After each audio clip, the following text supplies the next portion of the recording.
Morning, কেমন আছো সবাই? চলে এলাম আবার একটি নতুন ভিডিও নিয়ে। আমার চ্যানেল মেলবং বেঙ্গল ইন মেলবর্নে তোমাদের সবাইকে স্বাগত জানাই। আজকে শনিবার সকাল সকাল চলেছি ভিক্টোরিয়া মার্কেটে কিছু সবজির বাজার করতে। আমি আর সৈকত যখন দুজনে থাকি তখন তো আমরা বাঙালি রান্না খুব একটা করি না, সেই জন্য সবজির অত দরকার হয় না। ক্যাপসিকাম, বিনস এইসব থাকলেই আমাদের কাজ চলে যায়। কিন্তু এখন তো বাবা মা আছে, তাই বেশ কিছু বাঙালি সবজি কিনে রাখবো যাতে সারা সপ্তাহ ধরে আর বাজারে যেতে না হয়। আমাদের বাড়ির কাছে যে ডিপার্টমেন্টাল স্টোরগুলো উলওয়ার্থস কিংবা কোলস, তাতে তো বাঙালি সবজি খুব একটা পাওয়া যায় না, তাই ভিক্টোরিয়া মার্কেট থেকে এগুলো নিয়ে নিতে হয়। আজকের বাইরের ওয়েদার খুবই ভালো, সেই জন্য সকাল থেকে অনেক লোকজনকে বাইরে দেখা যাচ্ছে। আজকে সকালে ঘুম থেকে উঠে চাটা খেয়ে আমরা বেরিয়ে পড়েছি, ব্রেকফাস্ট করা হয়নি। বাবা মাকে বললাম চলো আমরা কি করে শনিবার বা রবিবারের দিনগুলো সকালবেলা কফি আর ছোট ছোট ব্রেকফাস্ট করি, আজকে তোমাদেরকেও সেগুলোই খাওয়াই। এই দোকানটিতে ছোট ছোট ভালো বোরেক পাওয়া যায়, তাই সেগুলোই আপাতত দুটো নিই, তারপরে দেখি আবার পরে কি খাওয়া যায়। আরও বেশ কিছু পেস্ট্রি কিনে নিয়ে আমরা বাইরে বেরিয়ে পড়লাম। ভেতরে তো বসার জায়গা নেই, তাই বাইরে কোথাও ভালো জায়গা দেখে সেখানে বসে খাবো।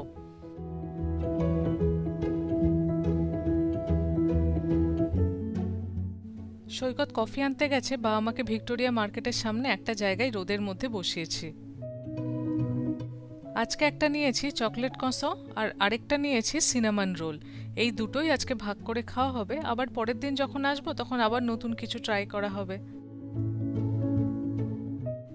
বাবা মাকে ভিক্টোরিয়া মার্কেটের পার্কিং লটে নিয়ে এলাম। এখান থেকে চারপাশের এই 60-70 তলা বিল্ডিংগুলো দেখে একেবারে অবাক। সামনে দাঁড় করিয়ে একটা ছবি তুলে দিলাম।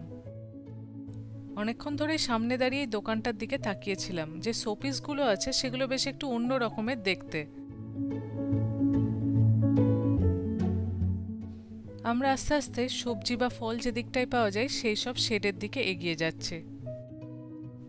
আমি এক জায়গায় বসে বসে মাকে বলছিলাম এইখানকার মানুষদের জীবনযাত্রা, তারা ছুটির দিনগুলো কিভাবে কাটায় বা ওয়ার্কিং ডেগুলো কীরকম হয় সেই সব। এই শেডের খাবারের দোকানগুলো সব খুলে গেছে, কিন্তু তেমন ভিড় নেই। এখন সকাল 10টা বাজে, লাঞ্চের সময় ঠিক ভিড় হয়ে যাবে।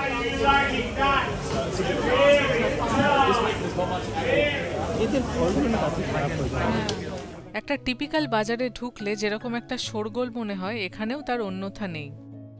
সবজির দোকানের মাঝে একটা ব্রেড আর কেকের দোকান। ভিক্টোরিয়া মার্কেটে পাশাপাশি দুটো শেডে সবজির প্রচুর দোকান রয়েছে। আমরা চেষ্টা করি একটু ইন্ডিয়ান কিংবা বাংলাদেশি দোকান থেকে জিনিসপত্র কেনার, তাহলে আমাদের বাড়িতে যেরকম রান্না হয় সেই রকম ধরনের সবজি বেশি পাওয়া যায়।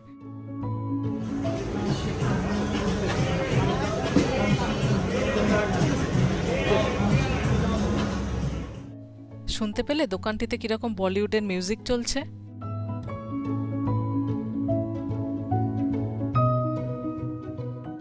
এই দেখো, কচুও পাওয়া যাচ্ছে।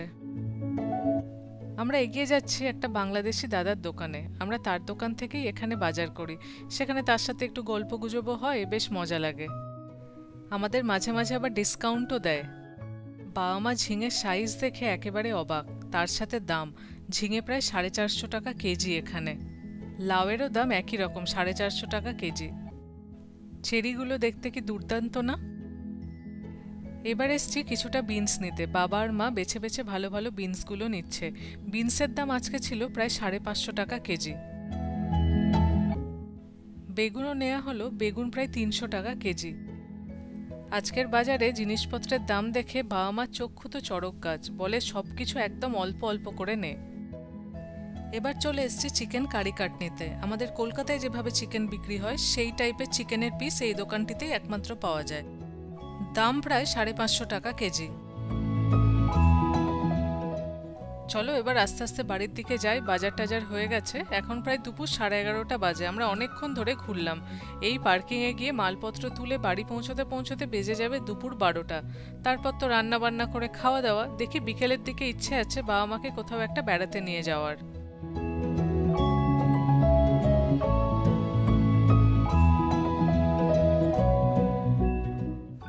আজকের বাইরের ওয়েদার খুবই ভালো, চারপাশ একেবারে ঝলমল করছে। আজকে বিকেলের দিকে যদি ওয়েদার ভালো থাকে তাহলে বাবা মাকে নিয়ে উইলিয়ামসটাউন বিচের দিকে যাব। সেখানে যখন সানসেট হয় দারুণ লাগে চারপাশটা দেখতে। বাড়িতে এসে ফ্রেশ হয়ে বাবা এখন চেয়ারে বসে বসে মোবাইল টিপছে, আর আমি আর মা রান্নার দিকে ব্যস্ত হয়ে পড়েছি।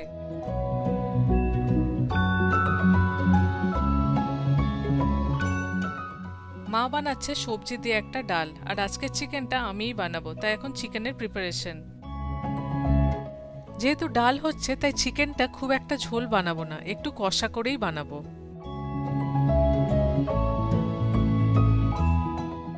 রান্না করতে করতে মাঝে মাঝে ব্যালকনিতে এসে দাঁড়াই, চারপাশটা দেখলে মনটা বেশ ভালো হয়ে যায়। এখানকার চিকেনগুলো খুব নরম হয়, ঢাকা দিয়ে দিয়ে রান্না করলে এমনিতেই সেদ্ধ হয়ে যায়, আলাদা করে জল দিতে লাগে না। রান্নাবান্না হয়ে গেছে আর আমরা সবাই খেতে বসে পড়েছি।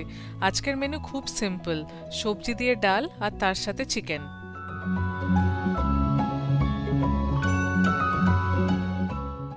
চলো তাহলে খেয়ে নি, তোমাদের সাথে পরে কথা হচ্ছে। এখন সানসেট হতে হতে প্রায় 8:30 বেজে যাচ্ছে, তাই আমরা 7টার সময় বাড়ি থেকে বেরিয়ে পড়েছি উইলিয়ামসটাউন বিচের উদ্দেশ্যে। আমাদের বাড়ি থেকে উইলিয়ামসটাউন খুবই কাছে, মাত্র 15 মিনিটের রাস্তা। একটা রেলওয়ে ক্রসিং এর সামনে দাঁড়িয়ে আছি আর ট্রেন চলে যাচ্ছে।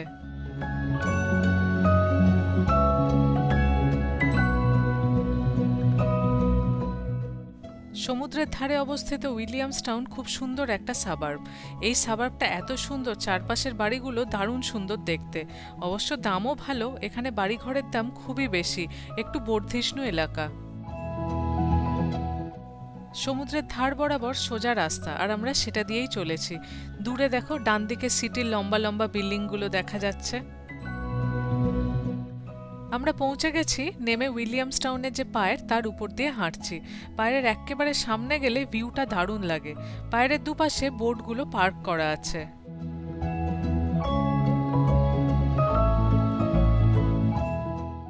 উইলিয়ামসটাউন থেকে সিটির একটা অসাধারণ ভিউ পাওয়া যায়, এটা ঠিক সিটির অপোজিটে। এখন সানসেটের সময় চারপাশটা কিরকম একটা গোল্ডেন লাগছে না, তার সাথে নীল সমুদ্রের জল অসাধারণ লাগছে। পায়ের থেকে নেমে এসে জলের ধার বরাবর একটু সামনের দিকে হেঁটে যাচ্ছে।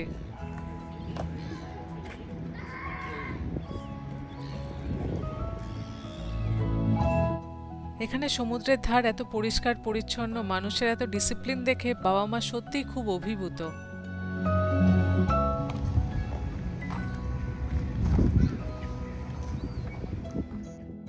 উইলিয়ামসটাউনের সমুদ্রের কাছেও কতগুলো ব্ল্যাক সোয়ানের বাস রয়েছে।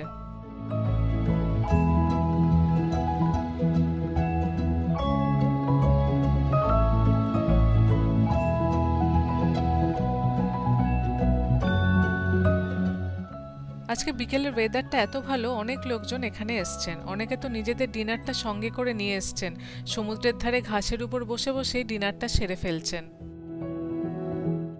ওই দূরে পোর্ট মেলবার্নের ক্রেনগুলোও দেখা যাচ্ছে। অনেকক্ষণ হাঁটার পর বাবা মাকে বললাম, তোমরা একটু বসে সমুদ্রটা উপভোগ করো, আমরাও কিছুক্ষণ বসে বসে একটু সময় কাটাই।